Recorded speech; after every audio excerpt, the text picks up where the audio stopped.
Radhe Radhe, welcome to বিয়ের mini blog part 3। এর আগে পার্ট 1 আর 2 দেওয়া হয়ে গেছে, যারা এখনো দেখোনি দেখে নিতে পারো। আর ফুল ব্লগের লিঙ্কও আমি নিচে দিয়ে দিয়েছি, যারা এখনো অবধি দেখোনি লিঙ্কের উপর ক্লিক করে দেখে নিও। তো তারপরে আমাদের মালা বদলের পর আমাদেরকে হস্তবন্ধনের জন্য, বা যেটাকে পানি গ্রহণও বলা হয়ে থাকে, তো সেই অনুষ্ঠানটির জন্য বসিয়ে দেওয়া হয়েছে। আর এখানে আমার বিয়ের সমস্ত কাজ আমার বড় জামাইবাবুই করেছিল, কারণ আমার বাবা যেহেতু অনেকটা বয়স হয়ে গেছে, আর বাবা সকালবেলা বৃদ্ধির কাজও অনেকক্ষণ বসে করেছে, এতক্ষণ বসে থাকতে পারে না, তো যার জন্য আমার বড় জিজুই করেছিল। তারপর আমাদের একটু কিছুক্ষণ ফটোশুট হলো, এগুলো হয়ে যাওয়ার পরে তারপরে এখানে আমাদের দুটো আলাদা আলাদা স্টেজ হয়েছিল। এখানে আর কি সপ্তপদীর জন্য, মালা বদলের জন্য, তারপরে হচ্ছে হস্তবন্ধনের জন্য এই স্টেজটা ইউজ করা হয়েছিল। তো এটা একটু উঁচুতে ছিল, তো তারপরে বিশ্ব একটু হেল্প করলো ধরে ধরে নামাবার জন্য, কারণ আমার লেহেঙ্গাটা প্রচন্ড ভারী, 18 কেজি ওয়েটের ছিল। তো তারপরে এসে আমরা বসে গেলাম বিয়ের যে মণ্ডপ, যেখানে আর কি আমাদের যজ্ঞকুণ্ডটা তৈরি করা হয়েছে। এখানে যেহেতু এই যজ্ঞবেদীটা অলরেডি আগে থাকতেই তৈরি করা হয়েছে, বৈদিক বিয়েতে এটা আগে থাকতেই করা থাকে। আর আমাদের যিনি প্রভুজি করিয়েছিলেন, মানে ইস্কন থেকে, অশোকনগর ইস্কন থেকে হয়েছিল বিয়েটি।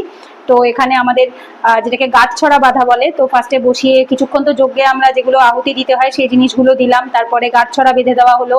তারপরে এখানে হচ্ছে যেটাকে খই ফেলা বলা হয় বা লাজ হোম বলে, তো লাজ হোম হলো।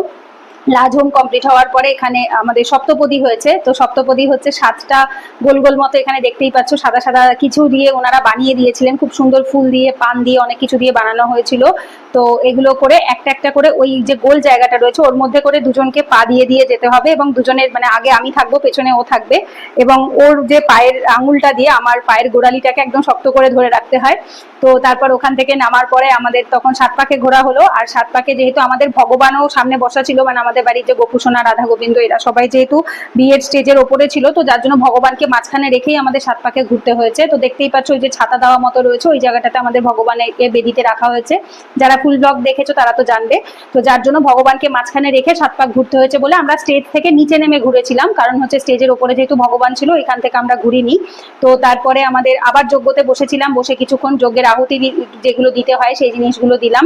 তারপরে বিশ্ব আমাকে মঙ্গলসূত্রটা পরিয়ে দিল। এটা মানে যদিও ওরকম ব্যাপার থাকে না, কোনো নিয়মের ব্যাপার নেই, বাট আমি নিজে পড়তে চেয়েছিলাম বিয়ের সময়, বিয়ের দিন থেকে মঙ্গলসূত্র, তো সেই জন্য প্রভুজিকে বলার পর উনি বললেন হ্যাঁ মঙ্গলসূত্র পরা যাবে। তো উনি মন্ত্র বললেন এবং সেই সময় ও আমাকে মঙ্গলসূত্রটা পরিয়ে দিল। তারপরে সিঁদুরদান হলো, যেটা দিয়ে বিয়ে মানে কমপ্লিট হয় আর কি। তো সেটাও দিয়ে কমপ্লিট হলো। আর এটা 3বার করানো হয়েছিল, বাট 3বারের ভিডিও শুট বা ক্লিপ আমার কাছে নেই, তো এই জন্য একবারই সেকেন্ড টাইমেরটা বোধহয় আমার কাছে একটা শর্টস মতো ছিল, সেটাই আমি ইউজ করলাম।